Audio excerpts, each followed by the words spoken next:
Hello viewers তো আজি আমি কথা পাতিম দুখন অসমীয়া সিনেমাৰ ওপৰত নতুন আপকামিং প্ৰজেক্ট আহি আছে তাৰে কিছুমান নিউজ আছে আপডেটস আপোনালোকৰ ওচৰলৈ লৈ আনিছো তো প্ৰথম নিউজটো যদি ক প্ৰথম মুভিখনৰ নাম হল অগ্নিবাণ হয়নে তো প্ৰথম মুভিখনৰ কি হল দুদিন আগত কি কৰিছে কাস্টিং এনাউন্সমেন্ট কৰিছে তো কাস্ট কোন কোন আছে আৰু কি কি মানে হেতুৰ ওপৰত মানে আজি ডিসকাশন কৰা হ'ব তো ফাৰ্স্ট মুভিখন অগ্নিবাণ কি ভাবো এক্সপেক্টেশন from Jatin Bora মোৰ আজি 6 ঘন্টা আগত ইউটিউবত এটা ভিডিও ৰিলিজ কৰিছে মানে ইন্ট্ৰোডাকশন টাইপ মানে যোন আছে মুভিখনত তো মানে কাস্টিং কিটা দেখি বেয়া লাগা নাই মানে ভাল ভাল আছে মানে কাস্টিং আৰু মানে Jatin Bora যেহেতু লাষ্ট কেইটামান বছৰ অলপমান বেয়া চলি আছে তো এবাৰ লাগিছে Jatin Bora অলপমান এবাৰ মেগা কামবেক এটা হ'ব যেন লাগিছে কাৰণ আমি তবে জানো Jatin Bora বুলি ক'লে আমি সৰু পৰা এজন অসমীয়া হিৰো আমাৰ কাৰণে শাহৰুখ খান আৰু অসমৰ শাহৰুখ খান মানে Jatin Bora লাষ্ট মুভি কি মনত আছে নেকি Jatin Bora লাষ্ট মুভি আছিল আমাৰ এখন নেকি আগখন মিক্স মানে তেখেতক তেতিয়া অলপমান মানে এইটো মানে আছিল আৰু মানে এইটো বাকীখিনি জানাই ক'ব তো মানে এতিয়া ভাল লাগিছে বস্তুখিনি দেখা পাই কিনে যে আমাৰ অসমীয়া মেগাস্টাৰ এজনৰ মেগাস্টাৰ বুলিয়ে ক'ব লাগিব আৰু তেখেতে গুৰি ধৰতা বুলিয়ে ক'ব লাগিব আমি সৰুৰ পৰা ৰবি শৰ্মাৰ চিনেমা কিমান চন আমি যিমান Jatin Bora চাইছো এটা হ'ব তো লাগি আছে এতিয়া মেগা কামবেক এটা হ'ব আৰু হলে ভাল 14 নৱেম্বৰ আমি গম পাম কি হয় আৰু সবতকে চিলড্ৰেনছ ডে দিনা 14 নৱেম্বৰ আৰু সবতকে আল্টিমেট কথা ভাল লাগিব চাই কিনে I guess মোৰ হ'ব কমল লোচন ভাৰ্চেছ Jatin Bora ফেস হ'ব যেন লাগিছে কমল লোচনৰ যোনটো লুক দিছে জাহাংগীৰ এইটো কিন্তু ভাল লুক এটা লাগিছে Jatin Bora এগেইনষ্টত মানে এইটো ফেস এটা হ'ব কমল লোচন চাগে I guess ভিলেন হ'ব লাগে কিন্তু Jatin Bora যোনটো লুক দিছে এইটো বৰ এটা বেয়া লাগা নাই কিন্তু ভাল লাগিছে প্লাস আমাৰ লগতে হিমাংশু প্ৰসাদ দাসো আছে Jatin Boraৰ এই লুকটো মই আৰু এখন মুভিত দেখিছিলো মোৰ লাগিছে বনিমান আছিল চাগে চিনেমাখনৰ আছিল খুব ভাল চিনেমা আছিল কিন্তু বলিউডৰ আমাৰ একজন দুজন মান ক্যাৰেক্টাৰ আছিল এতিয়া যদি আমি অগ্নিবাণলৈকে আহো অগ্নিবাণৰ কাস্টিং কিনি চাই কিনে মোৰ এনেকুৱা আছে বিৰাট ইম্পেক্টফুল এটা মানে ষ্টৰী ভাল হ'ব এনেকুৱা লাগিছে যে ষ্টৰীটো অলপমান ৰিভলিউচনৰ কাৰণে বনোৱা টাইপ ষ্টৰী হ'ব মানে কিবা এটা ক্ৰান্তি টাইপ মানে বনাব কিবা এটা পাৱাৰৰ এগেইনষ্টত লাগিব মানে কাৰাপ কিবা লিডাৰ টাইপ মোৰ লাগিছে কাৰণ লাষ্টৰ আমি এনাউন্সমেন্টৰ ভিডিওটো লাষ্টৰ আমি দেখা পোৱা যায় গ্ৰেনেড এটা পেলাই দিছো যোনটো ডায়লগ মাৰিছে Jatin Bora যোনটো ভয়েস আছে সেইটো বহুত মানে মিলিছে আৰু ভিডিওটোৰ লগত তো এইখন আমাৰ ডাইৰেক্টৰ কোন শৈলেন শৰ্মা শৈলেন নহয় প্ৰডিউচাৰ শৈলেন শৰ্মা তেওঁৰ ৰঘুপতিৰো ৰঘুপতি দেখাতে প্ৰডিউচ কৰিছিল তো দেখাতো এনেকুৱা লাগা নাই যে মানুহজনে চাগে সিলেক্টিভ স্ক্ৰিপ্ট চাই কিনে প্ৰডিউচ কৰে যেন লাগিছে কাৰণ 2 বছৰ 3 বছৰ গেপৰ পিছত যদি হয় প্ৰডিউচ কৰিছে তো ভালে হ'ব তো এইখিনি আছিল আমাৰ অগ্নিবাণৰ আপডেট তো মুভিখন মোস্ট এন্টিসিপেটেড মুভি হ'ব from Jatin Bora's career perspective-ৰ পৰা আৰু অসমীয়া চিনেমাৰ পাৰ্সপেক্টিভৰ পৰা আৰু Jatin Bora লাষ্ট ক'ব গ'লে সৰুলৈকে কামবেক হৈছে নোহোৱা নহয় কাৰণ লাষ্ট ইয়াৰ আমি থিয়েটাৰো চাব গ'লো থিয়েটাৰতো ভাল ভাল স্ক্ৰিপ্ট বিচাৰ মানুহে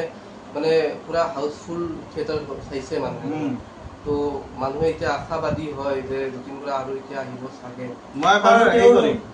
তেওঁৰ মাজতে এখন স্কেম বুলিও এখন সিৰিজ এখন ৰিলিজ হৈছে এইখনৰ পৰা আমি মাজতে মানে আজিয়ে হৈছে নেকি ৰিলিজ স্কেমখন ৰিলিজ হোৱাৰ টাইম হ'ল নেকি 2019 বুলি স্কেমখনৰো প্ৰায় পজিটিভে গোটেইখিনি ৰিভিউ হওক আমাৰ বা মানুহৰ পৰা যোনখিনি শুনিছো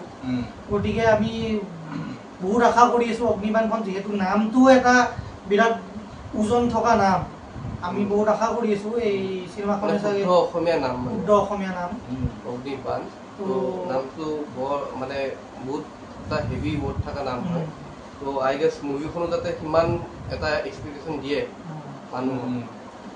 মই কাস্টিংটো এটা কাম কৰিম মই কাস্টিংটো ভিউয়াৰ্ছৰ কাৰণে ভিডিঅ'ত এড কৰি দিম কোন আছে যেটা ভিউয়াৰ্ছে চাব পাৰিব আৰু তো বাকিবিলাক অসমীয়া চিনেমাৰ মুভি ফেনৰ মানে অসমীয়া চিনেমাৰ ফেনৰ দৰে আমিও বহুত আগ্ৰহেৰে আগ্ৰহেৰে ৰখি আছো 14 নৱেম্বৰত এখন চিনেমা ৰিলিজ হ'ব আৰু আমি পাৰিলে আমাৰ পেনেলৰ পৰা কোনোবাই হ'লেও ফাৰ্ষ্ট ডে ফাৰ্ষ্ট শ্ব' চাম চাই কিনে আপোনালোকৰ তাৰ একচুৱেল আনবায়াস ৰিভিউ যেনেকৈ আমি আপোনালোকক প্ৰমিছ কৰিছোঁ যে আমি চব চিনেমাৰ আনবায়াস ৰিভিউ দিম ঠিক তেনেদৰে আমি যাম আহি কিনে অনেষ্ট এণ্ড আনবায়াস ৰিভিউ দিম যাতে আপোনালোকে আমাৰ ৰিভিউ চাই কিনে এটা ডিচিজন ল'ব পাৰে আৰু এই মুভিখন মই এক্সপেক্ট কৰা মতে ফুল অফ একশ্যন হ'ব একশ্যন পেক মুভি একশ্যন হ'ব কাৰণ আমি যোনটো ইন্ট্ৰডাকশ্যনৰ যোনটো ভিডিঅ' দেখা পাইছোঁ তাতেই মানে কেৰেক্টাৰবিলাক এটা মানে একশ্যন মুডতে দেখাইছে একো ৰিলিজ কৰা নাই জাষ্ট মানে মানুহকেইটাৰ ফটো টাইপে দিছে কিন্তু লাগিছে যে বস্তুটো মানে ফুল অন একশ্যন হ'ব লগতে সাংঘাতিক ষ্টৰিও হ'ব লগতে প্লট টুইষ্ট আমি দেখা পাম BGM মোৰ মতে ভাল হ'ব যেন লাগি আছে কাৰণ ইন্ট্ৰডাকশ্যনটো যদি ইমান ধুনীয়া এটা BGM দিছে তো মানে মুভিটো কিমান ভাল হ'ব কাৰেক্ট তো এইখন এটা যতীন বৰাৰ ড্ৰিম প্ৰজেক্ট টাইপে হ'ব কাৰণ এইখনৰ কথা 2 বছৰমান আগতে যতীন বৰাই কৈছে এতিয়াহে ফাইনেলি যাই কিনে ওলাইছে তো বেষ্ট অফ লাক থাকিল যতীন বৰালৈকেও আমাৰ অসমীয়া চিনেমা এনেকৈ গ্ৰ' হ'ব লাগিব গোটেইখিনি মিলি জুলি কিনে আমি সকলোৱে একেলগে গ্ৰ' হ'ব লাগিব আৰু এটা ইম্পৰ্টেণ্ট কথা আমি হলৰ কথাটো নহয় আমি চব বস্তু মানে কমাৰ্চিয়েলি ছাকচেছটো চাই নাথাকোঁ আমি মেইন কথা আমি কণ্টেণ্ট ষ্টৰিটোৰ ওপৰত চাব লাগিব আমাৰ এখন মুভি যে কৰোৰত ইনকাম কৰিলে বুলি যে সেই মুভিখন হিট যাব সেইটো কথা নহয় আমাৰ ভাল হ'ব হিটটো অবভিয়াছলি কৰোৰৰ ইনকাম নাই কিন্তু আমি যদি কণ্টেণ্টৰ দমত যদি থাকোঁ অকল আমি অসমৰ লগে আমি সীমাবদ্ধ হৈ নাথাকোঁ অসমৰ বাহিৰত আমি যাব যেনেকৈ আমি চাউথৰ মুভি দেখা পাইছিলোঁ নিজৰ মানুহে সিহঁতক উঠাইছিল কাৰণ সিহঁতৰ কণ্টেণ্টৰ দম আছিল সিহঁতৰ ষ্টৰীৰ দম আছিল প্লট টুইষ্ট আছিল পইচা পিছতো আহিব আমি এতিয়া যদি আমি ৰেকৰ্ডৰ পিছত আমি যদি ৰেকৰ্ড ভাঙিম বুলি যাওঁ ন কিন্তু আমাৰ ষ্টৰিটো মাৰ খাই যাব তো আমাক VFXতকৈ বেছি মানে আমাক ষ্টৰি লাগে তো সেইটো বস্তু যাতে আমি আশা কৰিব পাৰোঁ এইখন মুভিত সেইখিনিয়ে মই ভাবিছোঁ আৰু মানে যেতিয়া আমি বস্তুটো অসমীয়া চিনেমাখন যেতিয়া বনাই থকা যাব যেনেকৈ ইণ্ডাষ্ট্ৰিটো গ্ৰ' কৰিব তাৰপিছত এনেও ইভেঞ্চুৱেলি বস্তুবোৰ ঠিকৰ ফালে আহিব ষ্টৰি ভাল হ'লে চব এনেই মানুহ আহিব নিশ্চয় নিশ্চয় যেতিয়া ডাবিং কৰিব যেতিয়া বাহিৰৰ মানুহে চাব তেতিয়া এনেও আহিব যেতিয়া ছাবটাইটেলত দিব ৰিলিজ কৰিব আমাৰ অসমীয়া মুভিৰ এটা বিৰাট ডাঙৰ যে ডিমেজ এটা হৈছে কি ভাল ভাল মুভি আমাৰ অসমীয়া মানুহৰ বাহিৰে বেলেগ মানুহে চাব নোৱাৰে OTT ৰিলিজ নকৰে কাৰণ OTT আমাৰ পৰা কোৱালিটি নাপায় বুলি কয় নেটফ্লিক্সে আমাৰ পৰা কোৱালিটি নাপায় যোনবিলাক কোৱালিটি পায়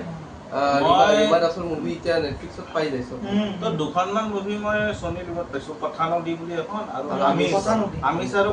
কথা নদী এই দুখন এটা বেলেগ লিগত মানে এইটোৱে কথা মানে তাতেই কৈছো যে মানুহক মানে আমাক পইচাটো মেটাৰ নকৰে আমাৰ যদি কন্টেন্ট ভাল হয় আমাক ইয়াৰ পৰা বাহিৰত লৈ যাব আৰু আমাৰ ইয়াৰে ল'ৰা ছোৱালী বাহিৰত বলিউড কাম কৰিব যাব নালাগে ইয়াতেই আমাৰ এখন বেছ আমি ইয়াতে বনাব পাৰিম তো আল্টিমেটলি সাউথ ইণ্ডিয়া আমি ইয়াতে বনাব পাৰিম আমাৰ নৰ্থ ইষ্টখন গুৱাহাটীখন সৰু জায়গা নহয় বহুত ডাঙৰ জায়গা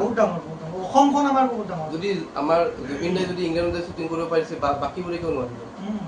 পাৰিব লাহে লাহে পাৰিব খালি অকণমান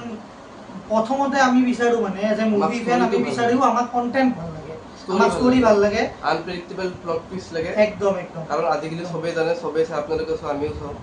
আজিকালি সবে টুইষ্ট আজিকালি প্ৰেডিক্ট কৰিব পাৰে মেক্সিমামে পাৰে মালায়ালাম মুভি এইকাৰণে গ্ৰ' কৰি আছে যে মানুহক এনেকুৱা ষ্টৰি দিয়ে য'ত মানুহে প্লট টুইষ্ট এইটোও প্ৰেডিক্ট কৰিব নোৱাৰে কিন্তু দেখাই আছে দেখাই লাষ্টত কিবা এটা বেলেগ দেখাই দিয়ে তো আমি এণ্টিচিপেট কৰিবই নোৱাৰোঁ কিছুমান জেগাত তো সেই বস্তুটো লাগিব আমাক তো ভাবিও লাষ্ট ইয়াৰ যোনটো বিদুৰ ভাই বেঞ্চমাৰ্ক যোনটো কাৰণ আমি লাষ্টত যোনটো আমি এক্সপেক্ট কৰিছিলোঁ লাষ্টত যোনটো দেখালে অলপমান বেলেগ এটা মুভিৰ পৰা বেলেগৰ ফালে যোৱা যাব কিন্তু যোনটো অসমীয়া মুভিৰ কথা আমি পাতি আছোঁতো লাষ্টত আমি যোনটো ভাবি আহিছিলোঁ যে পইচা কি চৰি এইখিনি কি আছিল কাঠখিনি সাঁচি কাঠখিনি জ্বলাই দিলে আমি ভাবিলোঁ কি বিদুৰ ভাই ইয়াতে শেষ কিন্তু যোনটো এটা ডাইৰেক্টৰে মাথা লগালে আমাক একো হিণ্টে নিদিলে লাষ্টত আমি সাঁচি কাঠটো দেখাই কিনে আমাক পইচাটো দেখাই দিলে লাষ্টত আমি চাইছিলোঁ কিবা বেলেগ ভাবিছিলোঁ বেলেগ ওলাল বেলেগ এটা সেইটো বস্তু লাগে মানে আমি যোনটো বস্তু আমি মানে প্ৰেডিক্ট কৰিব নোৱাৰোঁ প্ৰেডিক্ট কৰি যাতে আমি মাৰ্কটো খাই যাওঁ তাতে আমাক সেইটো বস্তু লাগে তো আমাক প্লট টুইষ্ট লাগে ভাল ষ্টৰি কেৰেক্টাৰ ডেভেলপমেণ্ট লাগে তো সেইখিনি যদি হয় আমি পাৰিম আৰু বিদুৰ ভাই যোনটো বেঞ্চমাৰ্ক ছেট কৰিছে এতিয়ালৈকে মই ভাবাত এতিয়ালৈকে সেইটো বস্তু কোনো সেই জায়গাটো টাচ কৰিব পৰা নাই ইভেন চাগে SUV তেখেতে এইখনৰ ৰেকৰ্ডটো ব্ৰেক কৰাত টান হ'ব চাগে তেখেতৰ ডাইৰেকশ্যনটো এক্সেপশ্যনেল হয় মানে মই দেখাৰ ভিতৰত তেখেতৰ ডাইৰেকশ্যন বহুত ধুনীয়া হয় প্ৰত্যেকটা ষ্টৰি তো এতিয়া এইটো হ'ল ফাৰ্ষ্ট চিনেমাখনৰ আপডেট আৰু এটা শ্বৰ্ট আপডেট লৈ আনিছোঁ ছেকেণ্ড চিনেমাখন একদম লেটেষ্ট মানে একদম লেটেষ্ট আজিৰ এইটো নিউজ যে খাকী নামৰ এখন নতুন চিনেমা ওলাব ছবি ওলাব তাৰে পৰিচালনা আৰু পৰিকল্পনা অতনু ভূঞাক আমি চবে চিনি পাওঁ আমি প্ৰথমবাৰ চাগে আমি মানে মুভি লাইনত চাগে আমি দেখিম তো আজি কি কৰিছে মই আপডেটটো দি দিওঁ যে জ্যোতিষ চিত্ৰামনত এই মুভিখনৰ মানে পোষ্টাৰ মুকলি কৰিছে আৰু অতনু ভূঞাই পৰিচালনা আৰু পৰিকল্পনা আৰু একচুৱেলি আৰক্ষী আৰু ৰাজনীতিবিদক লৈ নিৰ্মাণ কৰা হ'ব ছবি মানে চিনেমাখন আৰু এটা যদি মই এটা আপডেট দি দিওঁ মুখ্যমন্ত্ৰীৰ চৰিত্ৰত অভিনয় কৰিব অৰুণ নাথে আমি এটা এইবাৰ এটা বেলেগ এটা আমি ৰূপত দেখা পাম আমি অৰুণাচল সৰুৰ পৰা আমি এটা কমেডি ৰোলত তো এইবাৰ তেখেতক এটা চেলেঞ্জ টাইপ হ'ব তেখেতৰ কাৰণেও যে ইমান চিৰিয়াছ কেৰেক্টাৰ এটা তেখেতে কেনেকে মানে লৈ যায় মুভিখনত কাৰণ CM হিচাপে হ'লে কেৰেক্টাৰটো অলপ ডেপ থাকিব কাৰণ এখন খাকী হ'লে পুলিচৰ লগতে হ'ব আৰু মিনিষ্টাৰৰ লগত ডিল হ'ব বহুতখিনি ভালেখিনি আৰু আমাৰ অৰুণনাথ ডাঙৰীয়া আৰু বলিউডৰ অনুপম চক্ৰৱৰ্তীৰ আৰু সাউথৰ ব্ৰহ্মানন্দন একে লিগৰ মানুহ যেনে লাগে আমাৰ অৰুণনাথ ডাঙৰীয়া তেওঁলোকতকৈ অলপো কম নহয় তেওঁৰ পৰা আমি আগতেও ভালেখিনি বস্তু পাইছো সৰু আমি যিমান আগতে সৰু আমাৰ গোটেই চাইল্ডহুডটো জড়িত হৈছে এইকেইটা মানুহ আমাৰ চাইল্ডহুডটো জড়িত কাৰণ সেইকেইজন মানুহ আমি মুভি নাচালে নহ'ব মানে এতিয়া যোনখিনি আহি আছে কিন্তু ইয়াতকৈও পুৰণা মানুহ যোনবিলাক এতিয়া কামবেক কৰিছে সেইবিলাক দেখি কিনে বেছি ভাল কাৰেক্ট আৰু এই চিনেমাখনৰ সংগীত দিব অমৃত প্ৰীতম এইটো হ'ল মানে এই দিব মিউজিক দিব তো এইখিনি আপডেট খাকী মুভিখনত তো এই দুটাই আপডেট আছিল আজিৰ অসমীয়া চিনেমাৰ ওপৰত আপকামিং আমাৰ যদি প্ৰজেক্ট বুলি কওঁ নিউ প্ৰজেক্ট ডাঙৰ প্ৰজেক্ট আমাৰ মুভি ইণ্ডাষ্ট্ৰীৰ কাৰণে এইটো বছৰতে আহিছে আমাৰ জুবিনদাৰ ৰৈ বিনালে আমি বহুত আগ্ৰহেৰে ৰখি আছো জুবিনদাৰ চিনেমা বুলি এইখন কাৰণ জুবিনদাৰ মুভিটো ভাল ষ্টৰী তাৰে ওপৰত ডেডিকেটেড ভিডিও নিশ্চয় কাৰণ জুবিনদাৰ মুভি আমি এৰিব নোৱাৰো জুবিনদাটো ইমোচন হয় গোটেইখিনি আমি চাব লাগিব আমি বিশেষ একো আপডেট নিদিওঁ কাৰণ আমি একো নিজেও আমি গম পোৱা নাই একো এতিয়ালৈকে চক বা একো স্কিলছ মই এটা কথা কওঁ মানুহে কিন্তু কয় বহুতে মানে ক্ৰিটিচাইজ কৰে জুবিন গাৰ্গক যে জুবিন গাৰ্গৰ এক্টিঙৰ ওপৰত বহুত কুৱেশ্যন উঠায় কিন্তু মই যদি কওঁ অসমীয়া ইণ্ডাষ্ট্ৰীটো যোনটো বুষ্ট দিছে ৰিভাইভ কৰিছে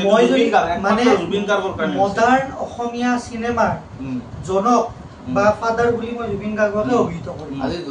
আজি জুবিনদা যদি মুম্বাই এৰি যদি নৰ্থ ইষ্টত বা গুৱাহাটীত যদি নাহে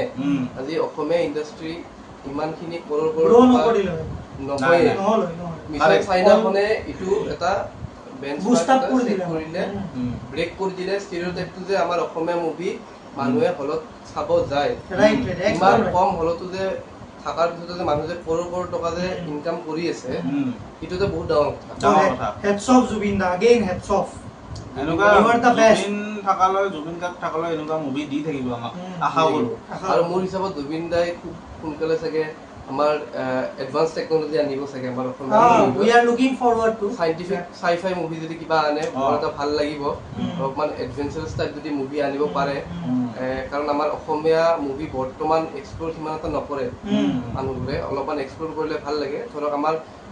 অসমত বহুত জাগা আছে মাজুলীৰ যাদু কৰি লৈ কিনে আমি যদি এখন এডভেঞ্চাৰাছ মুভি বনাব পাৰোঁ বা আমাৰ আহোমৰ লৈ কিনে থিম এটা যদি লৈ কিনে বনাব পাৰোঁ তো আমাৰ অসমত বহুতখিনি পটেনচিয়েল আছে যে আমি এখন এডভেঞ্চাৰাছ মুভি এখন বনাব পাৰোঁ আৰু আমাৰ ভৰসা আছে জুবিন দাই নিশ্চয় পাৰিব আৰু আনিব অবভিয়াছলি তো এইখিনি আছিল আপডেট আজিৰ আছামিজ মুভিৰ ওপৰত ভিডিঅ'টো কেনে পালে আপোনালোকে জনাব কমেণ্ট কৰি আৰু যদি ভিডিঅ'টো ভাল পাইছে লাইক কৰিব শ্বেয়াৰ কৰিব আৰু চেনেলটো ছাবস্ক্ৰাইব কৰিব নাপাহৰিব কাৰণ বহুতে ভিডিঅ'ছবিলাক চাই যায় কিন্তু ছাবস্ক্ৰাইব নকৰে মাত্ৰ 19 কালি মই চাইছিলোঁ ইউটিউবত 19%হে অলৰেডি ছাবস্ক্ৰাইব কৰে 80 কিমান পাৰ্চেণ্টে নকৰে 81%। তো ছাবস্ক্ৰাইব নকৰিলে চেনেলটো গ্ৰ' নকৰিব আমাক গতিকে ভিউৱাৰ্ছবিলাকক এইটোৱে ৰিকুৱেষ্ট কৰিছোঁ আৰু চাই যদি ভাল পাইছে চেনেলে ছাবস্ক্ৰাইব কৰিবৰ কাৰণে কোনো ধৰণৰ পইচা নালাগে অলমষ্ট মানে কি আৰু ফ্ৰী অফ কষ্ট আৰু থেংক ইউ বাই বাই